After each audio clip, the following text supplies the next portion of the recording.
This message comes from Greenlight. Ready to start talking to your kids about financial literacy?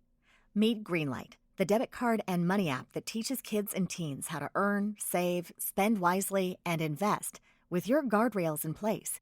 With Greenlight, you can send money to kids quickly, set up chores, automate allowance, and keep an eye on your kids' spending with real-time notifications. Join millions of parents and kids building healthy financial habits together on Greenlight. Get started risk-free at greenlight.com/get started. That's GREENLIGHT.com/get started. $1 billion? Yeah, they think it's going to beat the Batman. You think Ben Shapiro will hang himself if it does? I hope so. There he is. Hey, buddy. Say so. Now, before you say anything, we all heard about you losing your day job, and we thought, hey, what better way to welcome you back from vacation to your new full-time job than with some fun activities?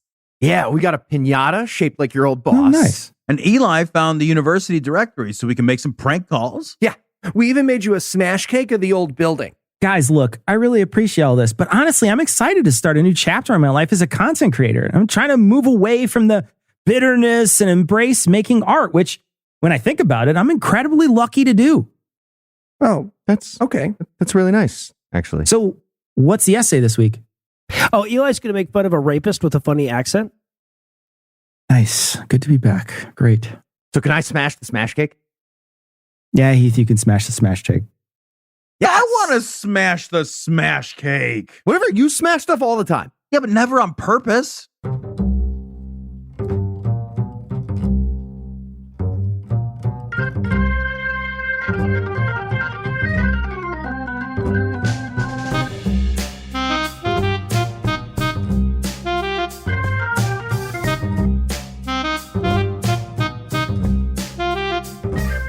Hello and welcome to Citation Needed, a podcast where we choose a subject, read a single article about it on Wikipedia, and pretend we're experts. Because this is the internet, and that's how it works now.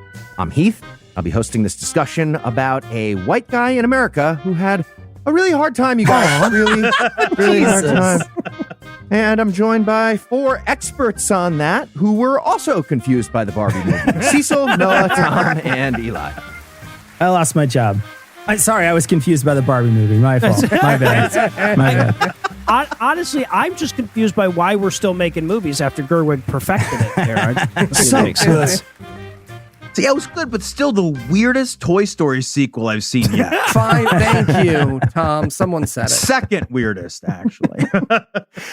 All right, and a quick announcement before we get started. We got our very first advertiser. Very exciting. Now, we know some of you are deeply allergic to that sort of thing. But the good news is that you can support us on Patreon and skip those ads.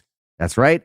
Our patrons get an ad-free version of every episode. If you'd like to help us out, you can sign up at patreon.com/citationpod. We would love that. All right, so Eli, tell us, what person, place, thing, concept, phenomenon, or event are we going to be talking about today? We'll be talking about Nicholas Alahverdian. Okay, so who is Nicholas Alahverdian? An excellent question, Heathleton, because in this episode alone, Nicholas will go by 3 names, and it appears he's gone by as many as 5 more. But for our purposes, he's a con man, a rapist, perhaps the downright worst liar in criminal history, and I am so excited to tell you guys about him.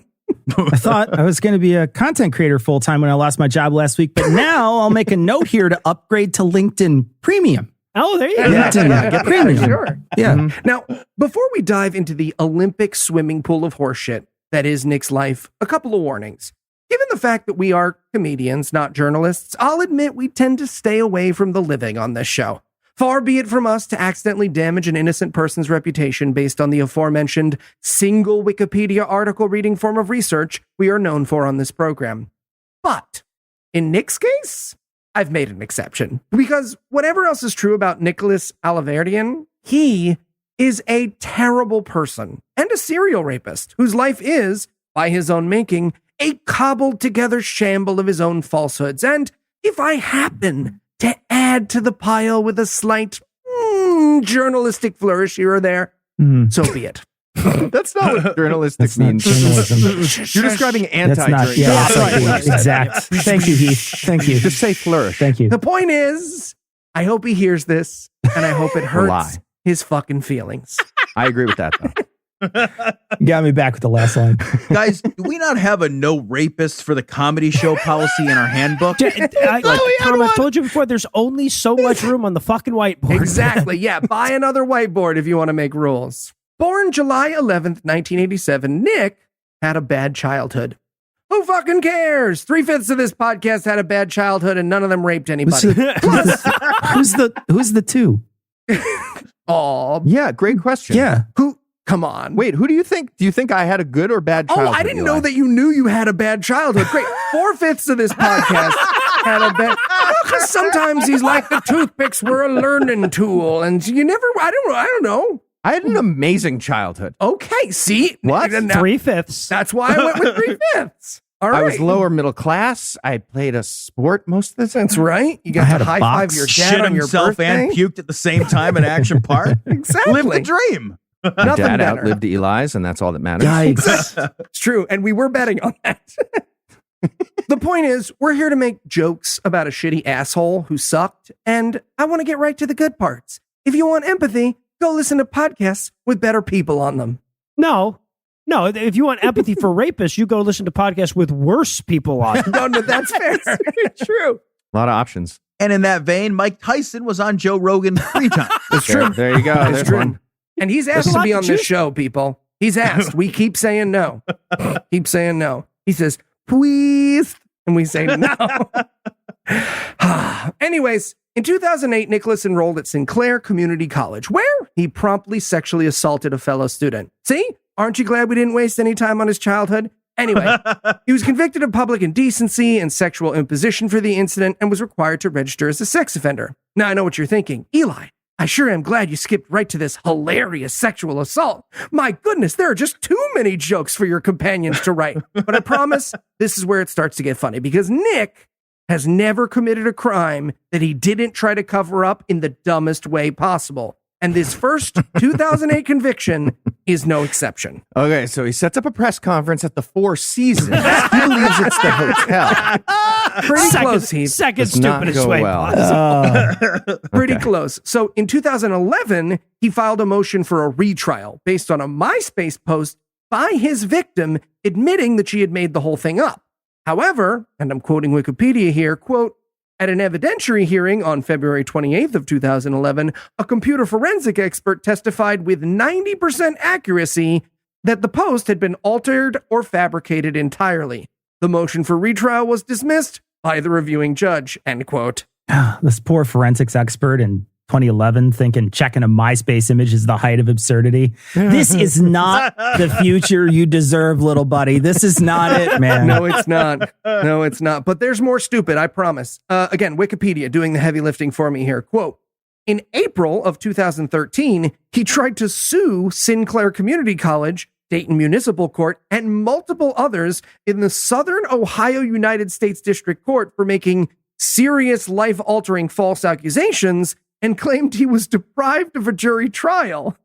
That suit was dismissed by Judge Thomas M. Rose on August 12th of 2013 because, he wasn't deprived of a jury If there was a trial. trial, you told us God, about it. they're like, sorry, Nick. Every time we got 12 of your peers in a room together, they started raping each other and accidentally set the place on fire. There's only so much we can do here with the jury thing.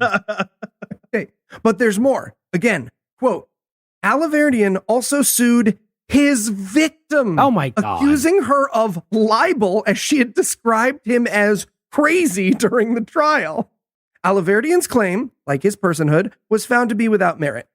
Side note, during this time, he wrote an essay called My Personal 9/11, in which he not only named fuck and outta blamed his victim, but he compared her actions against him to September 11th, saying, quote, her acts are tantamount to flying planes into the twin pillars of personal success and public service. What? My goals and aspirations crumbled to the earth, amassing a huge heap of rubble.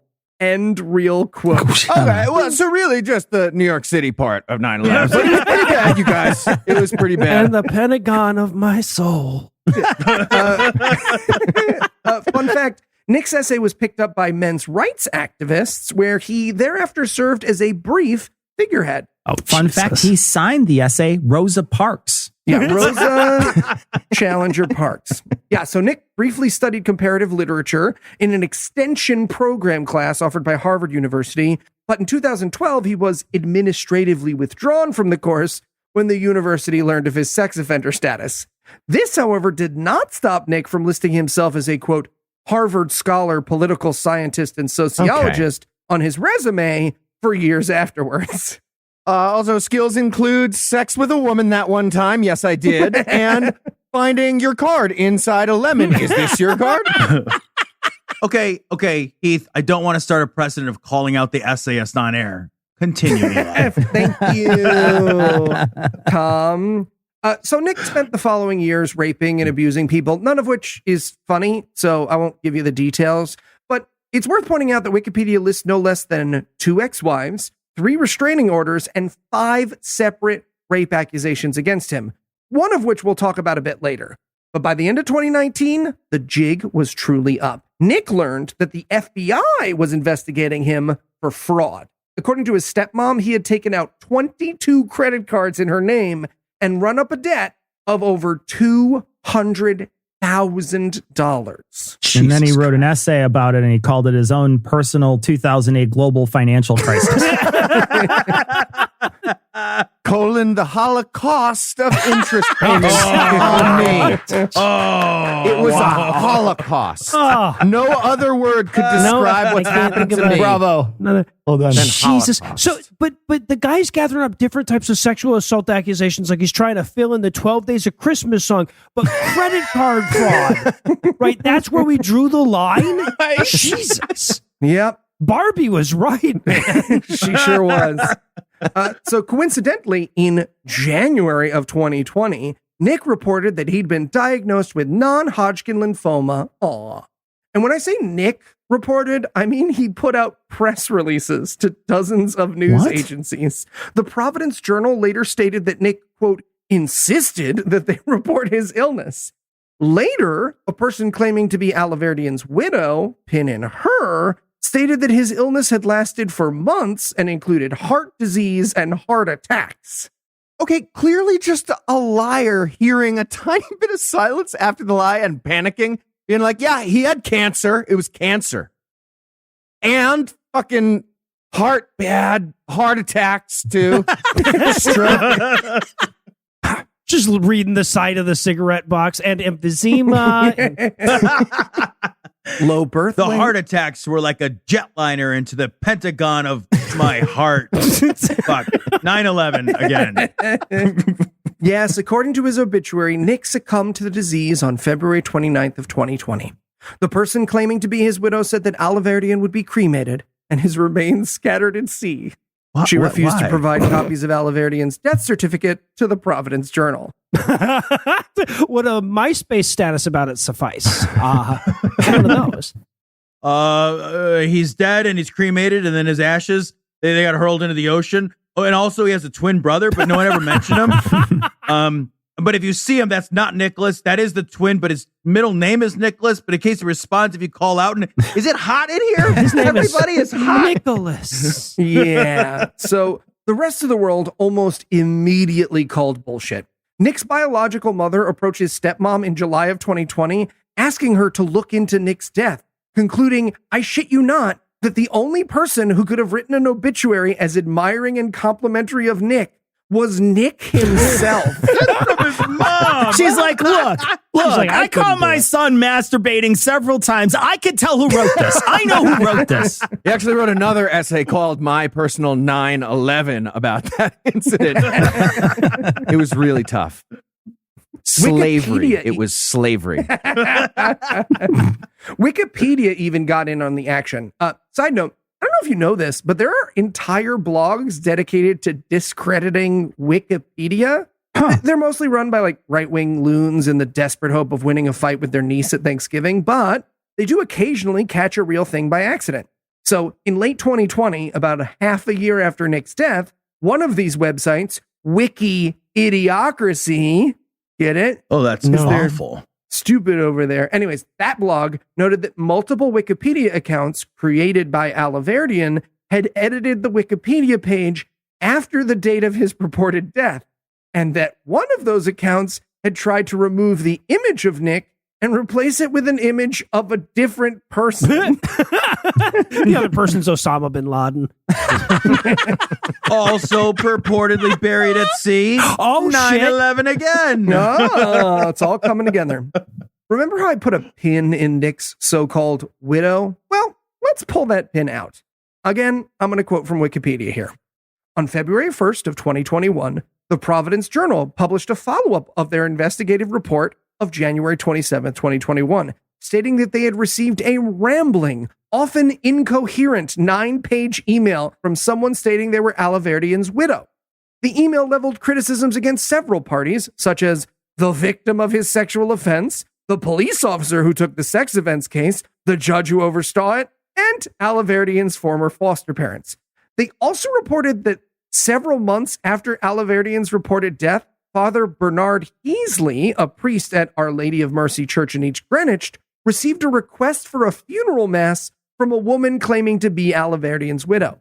Shortly after arrangements were made, Father Healy was contacted by State Police Detective Connor O'Donnell, who requested cancellation of the mass, stating that Alahverdian was alive, had faked his own death, and was a fugitive from justice. That's amazing. Father Healy later described the woman he spoke to as sounding like TV character Hyacinth Bucket, with a very high-pitched English woman's accent. Oh my God. He was advised by the police that the caller was almost certainly Alahverdian using a voice disguiser. Yeah, I just got off the phone with a Mrs. Doubtfire. She says he was a really great guy. Says he was awesome. I just love imagining him trying out different terrible fake voices in his own mirror until he got like just the right one. He's like, some calls him a Nicholas. Mm-hmm. I calls him a dead man. Stupid. No, Do it again.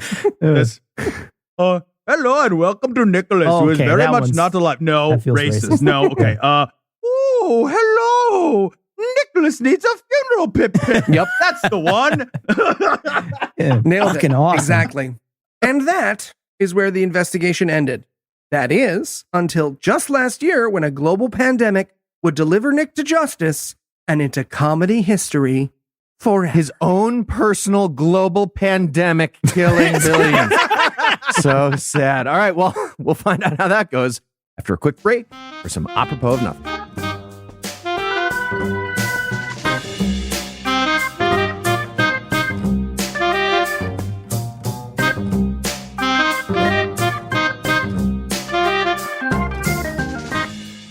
You wanted to see me, Dean? Yeah, Nick, come on in.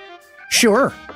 Nick, look, there's no easy way to talk about this, but we've heard some truly discouraging accusations, and, well, we're just going to have to expel you from the school.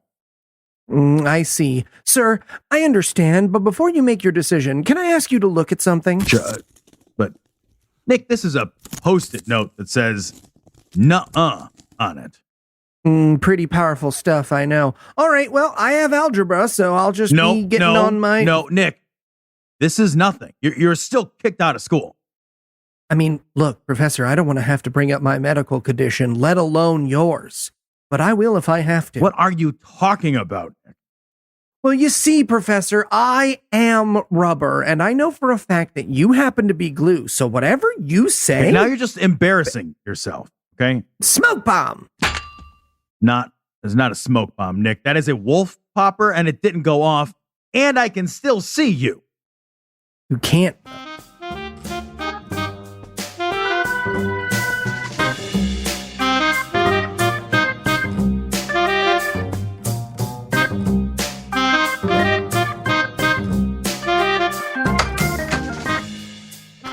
You guys said you wanted to see me about something? Yeah, Cecil, come on in.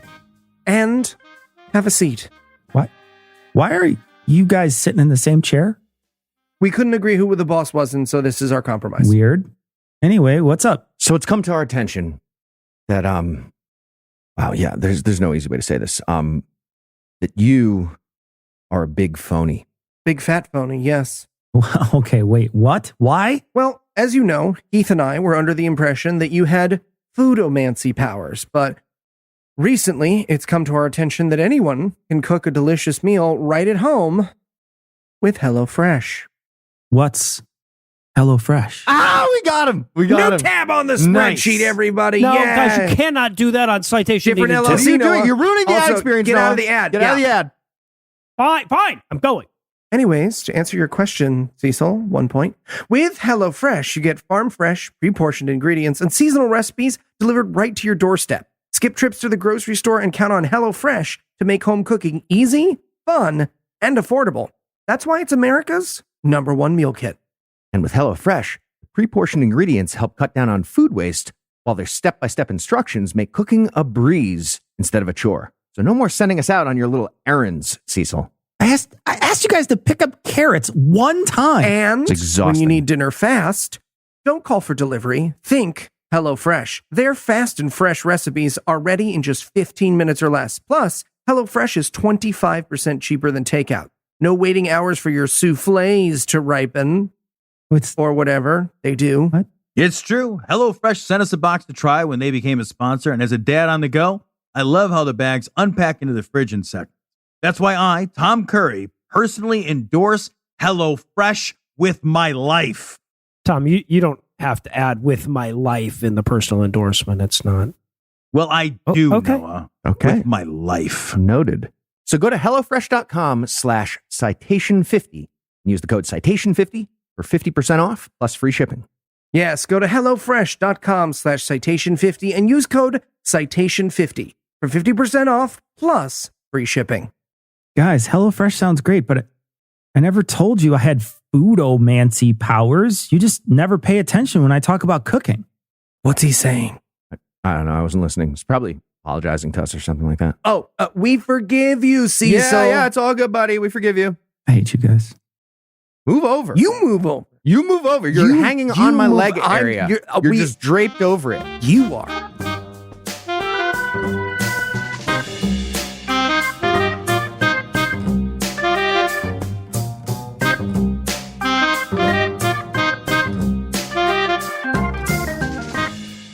And we're back.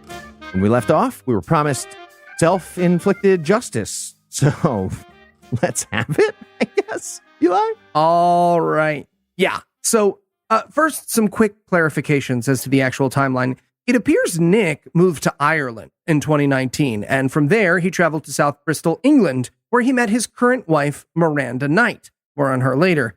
Nick told Miranda he was from Dublin and was working in online marketing and public relations, which, to be fair, he was in the most Nick way possible. But a ridiculous accent for like 2 years while he was meeting this woman. Oh, And she's You have British, no- and she didn't know he had a fake Yes. Dublin accent. Absolutely. she did not know. Okay. So, according to the Sunday Mail, after faking his death, Nick posed as a marketing expert in order to defraud Canadian businesswoman and vegan lifestyle personality Nafsiika Antipas of $40,000.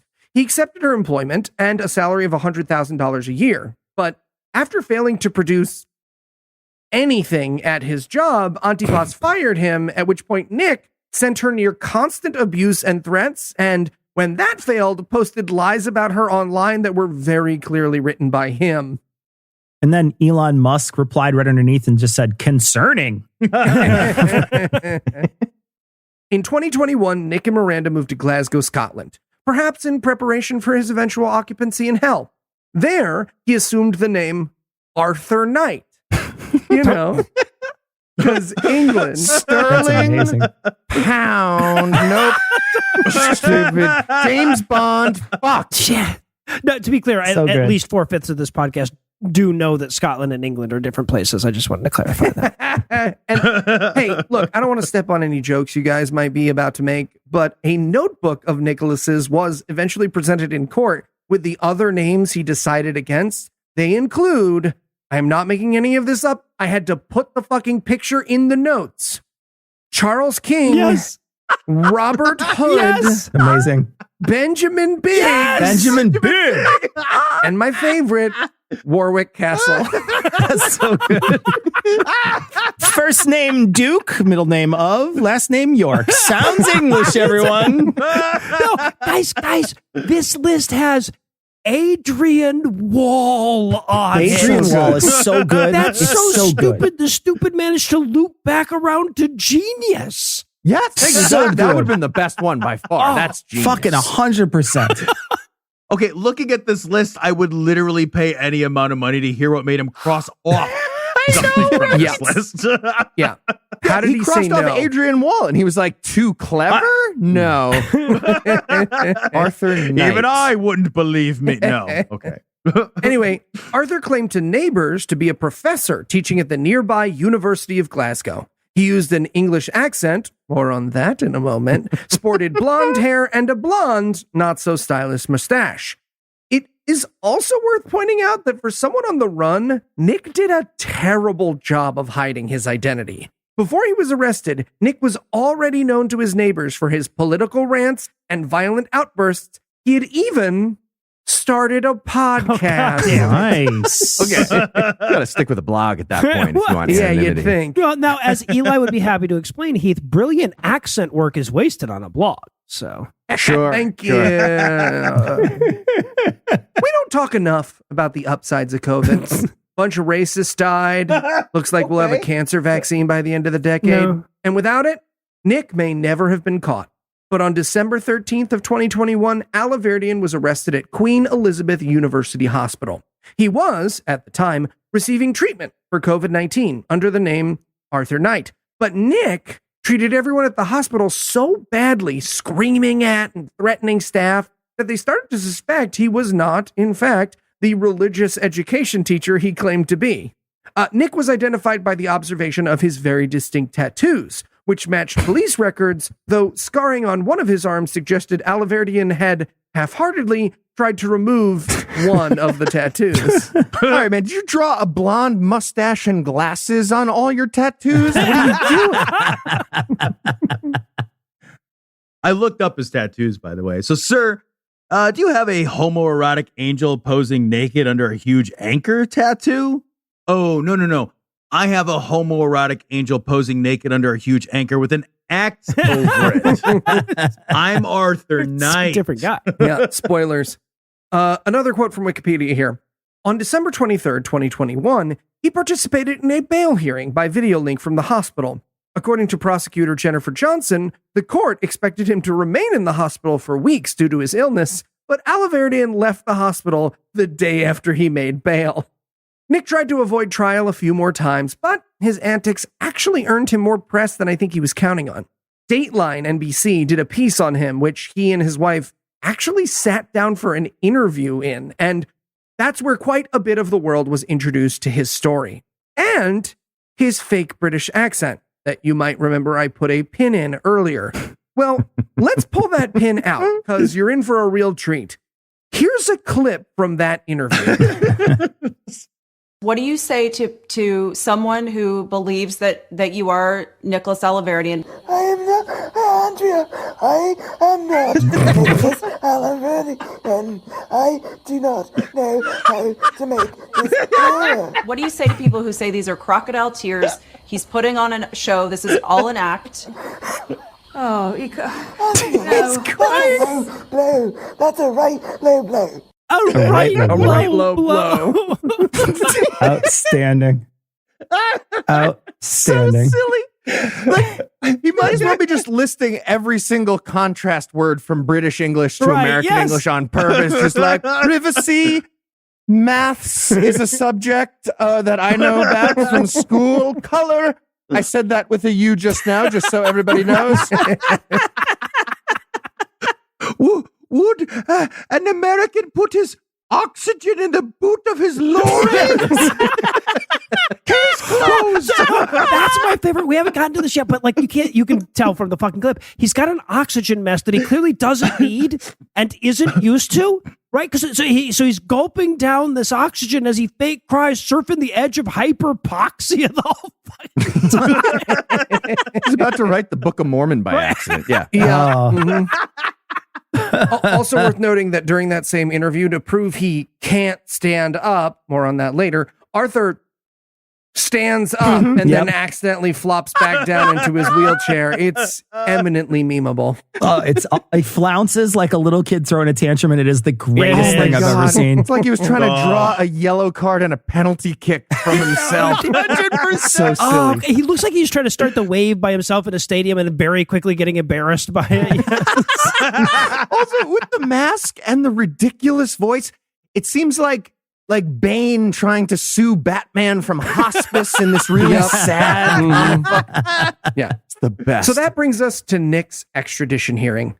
The reason for this episode, an event so filled with shenanigans that as I followed it, I knew in my heart that I would be doing this show. Nay, the world a disservice if I did not retell the tale. So let's begin.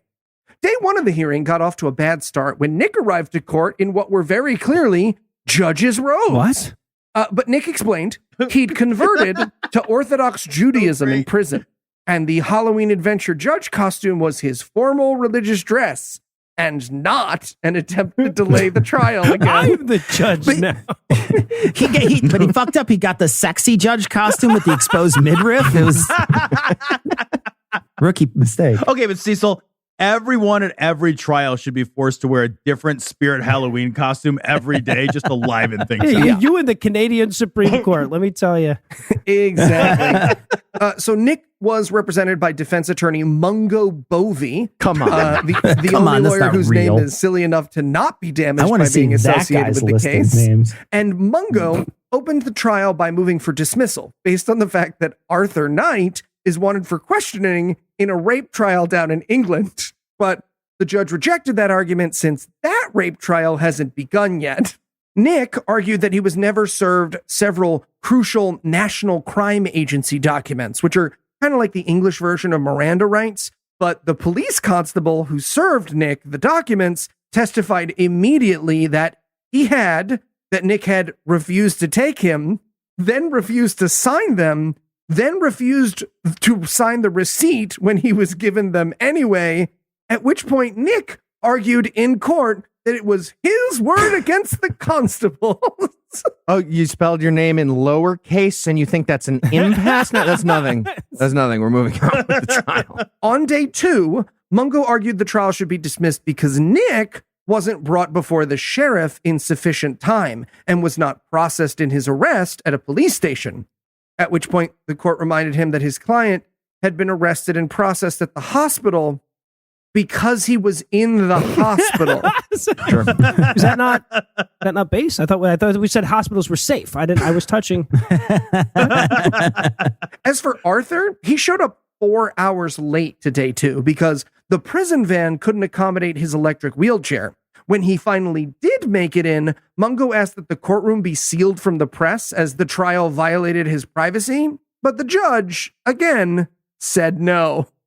And then he spends an hour purposely losing control of the wheelchair and bouncing it off everyone's legs as he tries to get to the stand. In a sexy pirate costume. Exactly. No, it's much better. It is much better. Than. Day two wrapped up with what I have to admit is the only good argument Mungo made throughout the entire proceeding, which is that prison conditions in the United States are terrible and that Nick couldn't receive proper medical care there, which, to be fair, is true. But that's true of rapists and non-rapists alike. So Yeah, no dice. no, you don't have to be in prison for that. Exactly. Yeah. So day three's really important. Day three started with the testimony from prison doctor Moonfile, who testified that the wheelchair and oxygen mask Nick insists on using are both fake. How does she know? Liz, if you're Dr. Moonfile, you're going to go by your first name, I feel like, when you're in court. No one have a normal fucking name in this story, Eli. Because they're at the trial of Nicholas Alahverdian, that's why. It's like Dr. Spaceman, like, spaceman? Like, it's too much.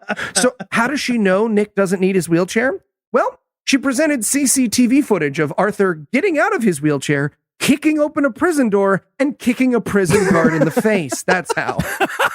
Jesus. And as you can see, this is him walking out of the police station, and the limp goes away. Look, right there. As to the oxygen mask, Noah already kind of spoiled this one, but Nick's blood oxygen levels are normal without it. And the mask he wears is actually a nebulizer mask, not an oxygen mask. He originally thought he was going to use a snorkel, and then he thought better. He's like, nah, I'm gonna do something else.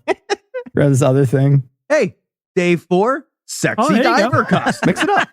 Now, day 4 began with Nick testifying that he was too sick for transport, claiming that he was too ill even to lift his arms. In response, the judge pointed out that there are, in fact, several photos from the trial of him lifting his arms, waving to press, and even lifting himself from his wheelchair. Okay. Does anybody have any questions? Yes. Nick, you raised your hand just now? Literally, yes, Steve. That's a joke, But but also, literally, yes. Stupid. I'm running and doing cartwheels. Dumb. But also, when the fuck do you need to lift your arms to stand trial, right? Like, if they have to swear you in, the bailiff can just hold one of them up for you, I think. Yeah. You know, he'd be happy to do it. He keeps dropping it like WWE, the test, to see if they're still alive. Nick also attempted to refute the testimony of the doctor from the day before, arguing that if he didn't need the wheelchair, why was he paying an inmate inside prison £2.50 a week to push him around in one? When opposing counsel pointed out that pretty much everything Nick was saying was a lie, he claimed, again, real quote, "I am considering going to America just to prove I am not Nicholas Rossi." At which point the court had to instruct Arthur that he is, in fact, Nicholas Alahverdian, and that this trial wasn't about that. At which point Nick explained that the nurses at the hospital had tattooed him while he was asleep, and the reason that his fingerprints matched was that they had been switched at the police station in order to frame him. Come on. Switched? He's like, Your Honor, see, there is this thing called Freaky Friday where one mind transfers to another body. I'm Lindsay Lohan. At one point, he was asked about his terrible accent on this day, and this is when he claimed to be an Irish orphan who had moved to England as a teen, which is why his accent sounds fake. And Like neither of Yeah. those countries. and Yeah. when the court said, "Oh, really? What are the name of your parents?" He said he didn't know, but, and I shit you not, it's actually what he said in court. He knows who has the names written down on a piece of paper, and if the court will let him go to Ireland, he will go get it. All right, I will tell you their names, but first you have to close your eyes and count to 50. Goes back to court the next day. Yeah, the dog ate my parents, so mistrial? Right? Yeah. That's the rule. I get a 4.0 for the whole Yeah. semester. At the start of day 5, Nick's attorney tried to rest his case, but Nick insisted that he had more witnesses to call and tried to fire him. Now, it's worth noting that earlier, trying to get out of his trial shenanigans, Arthur actually successfully delayed his trial several times with this tactic. In fact, Mungo is Nick's 9th defense attorney to date. What? And if you're thinking, Jesus wow, Eli, that Christ. sounds expensive, it is. The Guardian has done the math, and so far, Scotland has spent just over £40,000 defending Nick in this case. Jesus. But the fire my lawyer shtick did not work for him this time because Mungo just relented and was like, okay, you can call your surprise witness, which was a friend he made in prison, William King, who was convicted of molesting 3 children. Okay, but good thing that he didn't pick the name Charles King off his list, or he'd look really dumb. Exactly, Right? bright side, exactly. So King testified that people aren't very nice to Nick in prison and that both prison nurses and guards have told Nick that he doesn't need his wheelchair or his oxygen. The court pointed out that King was not an expert and was not allowed to lie about Nick's medical condition for him. And eventually the court just ended his testimony when he kept doing that. So wait, Nick called a witness who testified under oath in Nick's defense that nobody else believed Nick's stupid shit either? Exactly. So that was over, and Mungo was like, cool, are we done now? Can we do the rest of the trial? And that's when Nick started having a heart attack. No, he didn't. Oh, Jesus Christ. But the courtroom was cleared while they checked, and by the time they got everyone back together, court was adjourned. When they go back to check on him, he somehow like wedged himself and his electric wheelchair in an open window, and his legs and wheels are just sticking out, spinning around in different directions. Yes. And then, finally, on August 2nd, just days before this recording, it was ruled that Nick is coming home. Though Nick appeared by video chat and claimed to have had a stroke in between the trial days, the judge was undeterred. As of this record, his extradition only waits for the seal of approval from the Minister of Justice, and then his U.S. shenanigans and trial begin. And I, for one, cannot wait for part 2. Fantastic. And if you had to summarize what you've learned in one sentence, what would it be? Get arrested in Scotland. Those idiots will take forever to send you back. Right? And are you ready for the quiz? Oh, I'm ready. All right, so I've got one for you here, Eli. What will Nick's next lie to avoid extradition be? A, scurvy. B, a brief to the court explaining that they can't see him if he holds perfectly still. C, a brief that explains that in order to reach the cell door, he'd first have to reach the halfway point, and from there would be a new halfway point, and from there another, etc., making the distance impossible to traverse. So good. Or D, he actually died in 9/11. Okay, I didn't include this in the essay, but one of Nick's lies is that he was in the British 9/11, that he was on the subway train that got bombed. Oh my God. Just a fun little fact. They took my Fucking idiot. accent, you see. Mhm. So I'm going to go with D. I'm going to go with D because he pretty much did say he died in 9/11. No, you're right. Yeah, he did. All right, Eli. What other very British fake names did not make the cut?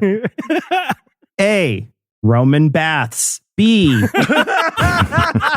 Roger Stonehenge. C, Alton Towers. D, Chester Zoo. Or E, Royal Shakespeare Theater. I'm going to go with E, Royal Shakespeare Theater. And Oh, of definitely course, that one, correct. yeah. Absolutely correct. All right, Eli, Nicholas Alahverdian, Arthur Knight, whatever name you want to go by. He is coming to the U.S. and with a track record of extreme narrative bullshit. So what will his next move be? A, not suing us for this episode since he won't admit he's alive. Bring it, fucker. It's true. Or B, running for Congress in New York's 3rd Congressional District. No, let's see. Definitely be running for Congress in New York's 3rd Congressional District. That is it. All right, Eli, you got them all right, but Noah wins anyway. In your face. I feel like Cecil won, but one way or the other, I want an essay from Tom. All right. Okay, well, for Cecil, Noah, Eli, and Tom, I'm Heath. Thank you for hanging out with us today.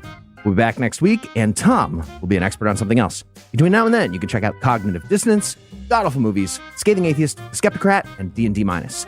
And if you'd like to join the ranks of our extremely generous patrons, you can make a per-episode donation at patreon.com/citationpod. Please do that. It's so helpful, because otherwise, most of us are just unemployed at that point, except without all the free time. And if you'd like to get in touch with us, listen to past episodes, connect with us on social media, or take a look at the show notes, check out citationpod.com. All right, good record, everybody.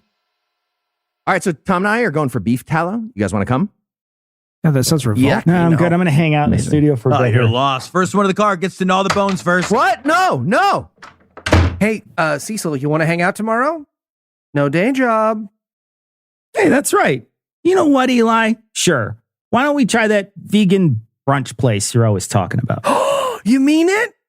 Yeah, why not? Oh my gosh. So are you going to go? Nope, but I do feel better. Nice. Hey, Mom, guess what happened? Get this.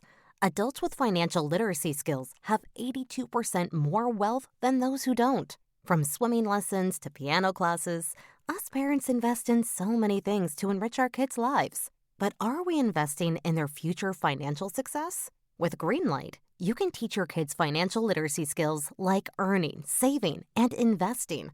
And this investment costs less than that after-school treat. Start prioritizing their financial education and future today with a risk-free trial at greenlight.com/getstarted. That's GREENLIGHT.com/getstarted.